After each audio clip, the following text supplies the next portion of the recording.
बिस्मिल्लाहिर्रहमानिर्रहीम, अस्सलाम वालेकुम। Hi everyone, welcome back to my channel. मैं हूँ साइमा और आप सबको अपने चैनल पर वेलकम कहती हूँ। कैसे हैं आप सब? मेरी दुआएं आप बिल्कुल ठीक ठाक हो, खुश हो और मज़े में हो, और मैं भी बिल्कुल ठीक हूँ। तो चलें जी, आज का इंटरेस्टिंग सा ब्लॉग शेयर कर रही हूँ। कंप्लीट डे का ब्लॉग शेयर करूँगी। तो सबसे पहले ये बॉक्स अभी मुझे रिसीव हुआ है और पार्सल, और ये हमने क्या ऑर्डर किया था डिटेल से दिखाऊंगी, सारा इसकी सैम्पलिंग भी दिखाऊंगी। फ्रंट पे जो मैंने अपनी फ्रंट गार्डन पे जो मैंने स्टेयर बनाई है, वहाँ पर काफ़ी अच्छे से ना एक स्पेस थी मेरे पास, तो मैंने सोचा कि वहाँ पे फ्रंट के लिए मतलब कि पैटियो चेयर्स जो होती हैं और टेबल, ये मैं ऑर्डर कर देती हूँ। काफ़ी ध्यान से सोच समझ के जगह को मेयर करने के बाद तो हमने ये 2 चेयर और ये टेबल ऑर्डर किया। और ये हम लोगों ने की थी वेफेयर से, और बहुत मुझे पसंद आ गई थी। लेकिन अब आप देखिएगा कि इसके साथ मतलब क्या हुआ, ये देखें। खोलते साथ ही सामने फ्रंट पे ये चेयर जो है, एक का इस तरह ये फटी हुई है, मतलब इसके रिबन जो भी ये इसको कहते हैं ये फटे हुए थे, और डैमेज मतलब कि ये आई है। और मुझे ये समझ नहीं आई कि पैक करने वाले को पता ही नहीं चला कि मतलब वो डैमेज पीस भेज रहे हैं। और ये भी कोई नहीं कि वो छुपी हुई है, हाइड है, और सामने फ्रंट पे ही नज़र आ रही है। और मुझे ऐसे लग रहा था कि जिस तरह इन्होंने डिस्प्ले किया हुआ पीस भेज दिया, क्योंकि इसका कुशन भी गंदा था, और जो डिस्प्ले किया होगा लगता है इन्होंने वही पैक करके भेज दिया। दूसरी चेयर बिल्कुल परफेक्ट आई है, टेबल भी बिल्कुल ठीक आई है, और अब एक चेयर खराब है और एक चेयर जो है ठीक है। तो ये वाला पीस तो बिल्कुल हम लोग रख ही नहीं सकते हैं। बच्चों ने फ़ौरन ही जो है ना हेल्पलाइन पे मैसेज किया, और पता चला कि जी वो फिर आपको एक्सचेंज कर देते हैं। बहरहाल अभी हमने सोचा है कि हम सारा जो पूरा सेट है उसको असेंबल करके देखते हैं, और कैसा मतलब कि हमारे पैटियो पे फ्रंट पे जो हमने लगाना है वहाँ पे कैसा लगता है।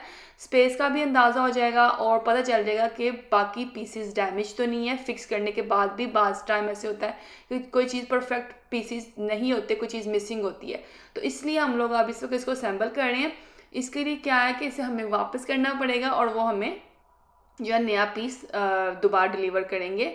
और मुझे इस बात की हैरत हो रही है कि मतलब कि शिपिंग भी दोबारा वो डालेंगे, अब हमें वापस करने के पे करने पड़ेंगे। तो खैर यहाँ पर अब मैं डैमेज पीस रख नहीं सकती हूँ, तो इसीलिए बस अब मैंने अभी डिसाइड किया कि इसको हम वापस करेंगे। तो यहाँ पर फ़िलहाल जो है कि हम अभी इसको असेंबल करके देख लेंगे। हेल्पलाइन पे जब हमने बात की तो पता चला, उन्होंने कहा कि आप एक चेयर भेज दें और एक चेयर जो आपकी डैमेज है वो आप भेज दें, और जो सही है वो आप रख लें। बट जब हम लोगों ने सोचा कि जब तक हम इसको फिक्स करके देखेंगे नहीं, तब तक हम लोग डिसाइड नहीं करेंगे कि क्या करना है। तो खैर फिक्स करने के बाद क्या हुआ है, असेंबल हमने इसको कर लिया। तो एक चेयर बिल्कुल परफेक्ट है, बैलेंस भी बिल्कुल ठीक है, सब कुछ ठीक था। तो फिर अब हमने डिसाइड किया कि हम एक पीस जो है वो ही मंगवाएंगे। तो यहाँ पर जनाबी ये चेयर तैयार हो गई, आपको देखने से बड़ी खूबसूरत लग रही है, क्योंकि मुझे बहुत ये प्यारी लगी थी, स्टाइलिश लगी थी, और काफ़ी अच्छी स्पेस है इसकी, बैठने की सिटिंग एक सोफ़ा नुमाई लग रही है। और लेकिन इसका क्या है कि जगह थोड़ी के अंदर भी बड़े अच्छे से ये सेट हो गई थी। अभी मैं आपको बाहर गार्डन में रख कर दिखाती हूँ। ये जगह है जहाँ पर मैंने अपनी ये 2 चेयर्स और 7 टेबल लगानी है। अभी हमने दोनों चीज़ जो है ना फिक्स तो कर ली हैं, ताकि हमें पता चले कि हमें यहाँ पे ये पड़ी हुई अच्छी भी लग रही है कि नहीं। अगर अच्छी ना लगती तो हमने मतलब कि ये वापस ही करा देनी थी। मेरा दिल बड़ा जैसा खट्टा सा नहीं रहता कि बंदा कहता यार क्या इतनी प्यार से अच्छी तरीके से चीज़ मंगवाई है और वो डैमेज निकल आई है। बहरहाल अभी हमने जो है डिसाइड ये किया कि हम इसको वापस करेंगे, और जो रिपेयर करने वाला जो डैमेज पीस था वो हमें वो दोबारा भेज देंगे, और विद इन 2 डेज़ के अंदर इन्होंने हमें भेज देना है। इसके बाद मैं आ गई थी गार्डन में, और मैंने कहा चले थोड़ा सा अभी आपको गार्डन का, इस दफ़ा मैंने बिल्कुल भी टूर नहीं दिया क्या क्या वेजिटेबल मेरे गार्डन में लग गई हैं, और बल्कि बहुत सारी वेजिटेबल आकर तो अब मतलब जाने वाली भी हो गई हैं। ये क्यूकम्बर का पौधे माशाल्लाह बहुत, इन्होंने बहुत क्यूकम्बर दिए, इतना खीरा इसके ऊपर लगा माशाल्लाह माशाल्लाह से। और खीरे तो मैंने इस दफ़ा बहुत ज़्यादा लगाए हैं। और ये वाला जो एरिया यहाँ पर मैंने जो गार्डन बेड में मैंने अपने क्यूकम्बर लगाए थे, इसके अलावा टमाटर लगाए थे, और बेल पेपर लगाई हुई हैं मैंने।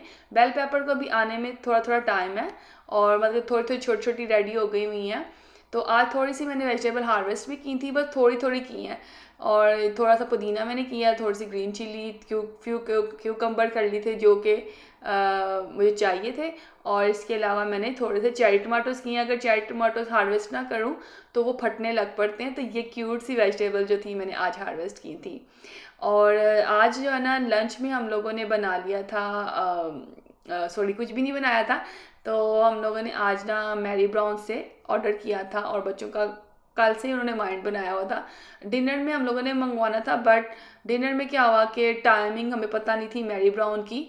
तो इसका मैरी ब्राउन का चिकन बहुत अच्छा है, फ्राई किया होता है इन्होंने, लेकिन फिर भी इसमें ऑयल बहुत लेस है। कोटिंग जो है ना वो भी लेस करते हैं, और क्रिस्पी तो होता है लेकिन कोटिंग लेस होने की वजह से ना उसमें ऑयल बहुत कम जाता है। तो मुझे मैरी ब्राउन बहुत पसंद है। तो डिनर में हम लोगों ने मंगवाना था, बट डिनर में क्या हुआ, एक दिन पहले के डिनर में, तो उस टाइम पे हमें टाइम का अंदाज़ा नहीं था, तो हम डिलीवर नहीं करवा सके थे, टाइम ख़त्म हो चुका था। तो हमने सोचा कि नेक्स्ट डे हम लोग लंच में ही मंगवा लेंगे। तो आज हमने लंच में मैरी ब्राउन खाया। अच्छा जी, आप आ जाते हैं किचन की तरफ। और आज मैंने किचन भी क्लीन करना था, और उसमें जो है ना हमने अपनी ड्यूटीज़ जो है डिवाइड की थी। कैबिनेट्स बच्चों ने क्लीन कर दी थी माशाल्लाह सारी, और मैं आपको पता है मेरा वाइट किचन है, तो उसको उसकी मेंटेनेंस भी ज़्यादा होती है, उसको टाइम भी ज़्यादा देना पड़ता है। तो मैंने आज जो सुबह ही स्टोव मेरा काफ़ी ज़्यादा ख़राब था, और यहाँ पे जो चाय है हाथों पे जब गिर जाती है ना कभी कभी लापरवाही से, तो उस वजह से चूल्हा ज़्यादा गंदा हो जाता है। तो यहाँ पर मैंने अपने जो स्टोव में सुबह ही जो है ना बेकिंग सोडा डाला था और विनीगर डालकर इसको रख दिया था। इसको 2-3 घंटे ही पड़े, तो फिर ज़्यादा जो है ना रब करने की ज़रूरत नहीं होती है। अच्छा, मैंने यहाँ पर इसको 3 घंटे हो गया, तो आप देख रहे हैं आप कितने ईजीली ये मुझसे जो है ना क्लीन हो रहा है। काफ़ी जो टफ स्टेन भी होते हैं ना वो भी ये साफ़ कर देता है बेकिंग सोडा और विनीगर। तो बस इसको मैं आज क्लीन करूँगी। इसके अलावा मुझे जो है ना वॉल क्लीन करनी है सारी, जो ये मार्बल की है ये वाली। और इसके अलावा जो है ना बच्चे जो है माशाल्लाह मेरे साथ लंच भी कर चुके हैं, और इस वक्त फुल एनर्जी है उनमें, तो वो किचन की सारी कैबिनेट्स वो क्लीन कर रहे हैं। वाइट किचन और स्टेनलेस स्टील के अप्लायंसेस देखने में बहुत प्यारे लगते हैं, बट इनकी मेंटेनेंस का बहुत ज़्यादा ध्यान रखना पड़ता है। थोड़ी सी भी लापरवाही की है तो चीज़ें जो है ना ख़राब हो जाती हैं और खूबसूरत भी नहीं लगती हैं। ख़ास तौर पे ना स्टेनलेस स्टील का स्टोव मेरा फर्स्ट टाइम एक्सपीरियंस है। जब भी मैंने स्टोव आई थिंक 2 टाइम मैंने बाय किया, तो वो ब्लैक कलर का होता था, तो वो इतना ज़्यादा जो है ना क्लीनिंग नहीं मांगता, क्योंकि ब्लैक कलर होता है तो एक छोटे छोटे स्पॉट भी है उसके ऊपर नज़र ही नहीं आते हैं। लेकिन स्टेनलेस स्टील के ऊपर छोटा सा भी एक डॉट डला है ना, तो वो फ़ौरन ही नज़र आने लग पड़ता है। तो मैं यही सोच रही थी कि ये जो स्टेनलेस स्टील है ना इसकी मेंटेनेंस बहुत है, इसकी सफाई का बहुत ध्यान रखना पड़ता है। खूबसूरत तो लगता है, लेकिन ब्लैक कलर में ना बहुत सारी चीज़ें छुप जाती हैं। तो जनाब जी, इसके साथ साथ मैंने सर्फ डालकर ये भी रख दिए हैं, इसके जो बर्नर होते हैं ऊपर वाले, वो भी मैंने थोड़े से देर के लिए सोख करके रख दिए, ताकि अच्छे से मैं इनको क्लीन कर सकूं। बहुत सारे जो है ना बाज़ार में मिलते हैं क्लीनर, जिससे कि आप स्टोव को क्लीन कर सकते हो, लेकिन उनसे क्या होता है फ़ौरन ही जो आपकी स्टेनलेस स्टील के अप्लायंसेस की शाइन होती है ना वो ख़त्म होनी शुरू हो जाती है। मैंने एक दफ़ा ट्राई करके देखा है, उससे क्या होता है फ़ौरन तो उतार देता है, लेकिन बहुत जगह से स्टेनलेस स्टील की शाइन जो होती है ना वो ख़त्म होने लग पड़ती है। तो मैंने उसके बाद से भी उसको छोड़ दिया।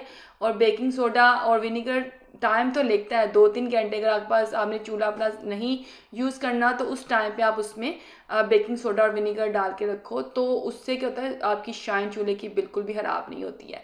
तो होम रेमेडीज़ जो होती है ना वो ज़्यादा अच्छी होती है, ना कि बहुत हार्श जो टफ़ केमिकल होते हैं मुश्किल वाले, यानी कि जिसके अंदर ज़्यादा तेज़ मतलब समझ लें कि केमिकल डले होते हैं, वो आपकी चीज़ों को जल्दी ख़राब करती हैं। क्योंकि इतनी माशाल्लाह एक्सपेंसिव चीज़ें होती हैं, इतने प्यार से आप लोगों ने ली होती हैं, तो फिर उसके लिए फिर थोड़ी सी मेहनत तो करनी बनती है। और अभी देख रहे हैं माशाल्लाह से मैंने भी 2 घंटे लगाए हैं, और मेरा चूल्हा किचन माशाल्लाह बिल्कुल साफ़ हो गया है। जिस दिन आपके पास टाइम हो या जिस दिन आपने जैसा अब हमने लंच कर लिया आफ्टरनून में बाहर से मंगवा कर, समटाइम ऐसे होता ही है कि आप अपने आप को ट्रीट देते हो, या आपका लेफ़्ट ओवर खाना बचा होता है, उस दिन आप अपने आराम से किचन को क्लीन कर लो।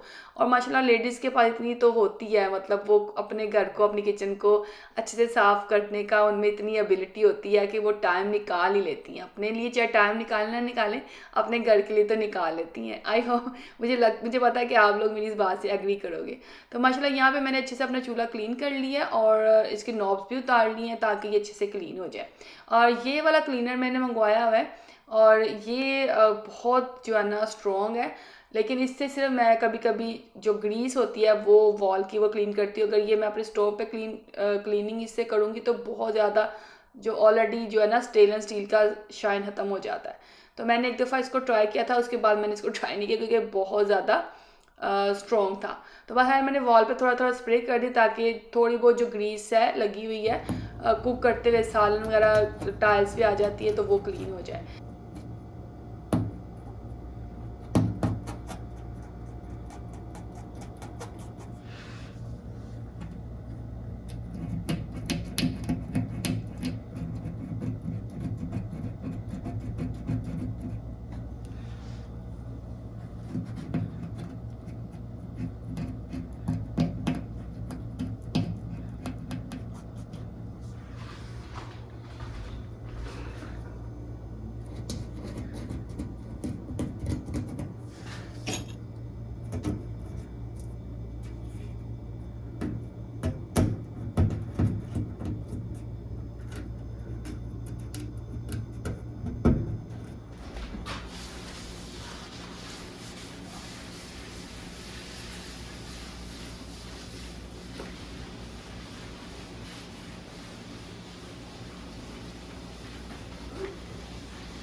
तो जी चूल्हे की नॉब्स भी मैंने क्लीन कर ली हैं और जहाँ से स्पार्क आता है वहाँ भी अच्छे से मैंने जो है ना टूथपिक डालकर उसको भी अच्छे से क्लीन कर ली। कोई वहाँ पे टिश्यू के पीसीज या बेकिंग सोडा के ज़रे ना रह जाएं, ताकि फिर जब छोटा सा भी कोई ज़रा रह जाए ना तो फिर स्पार्क नहीं बनता है।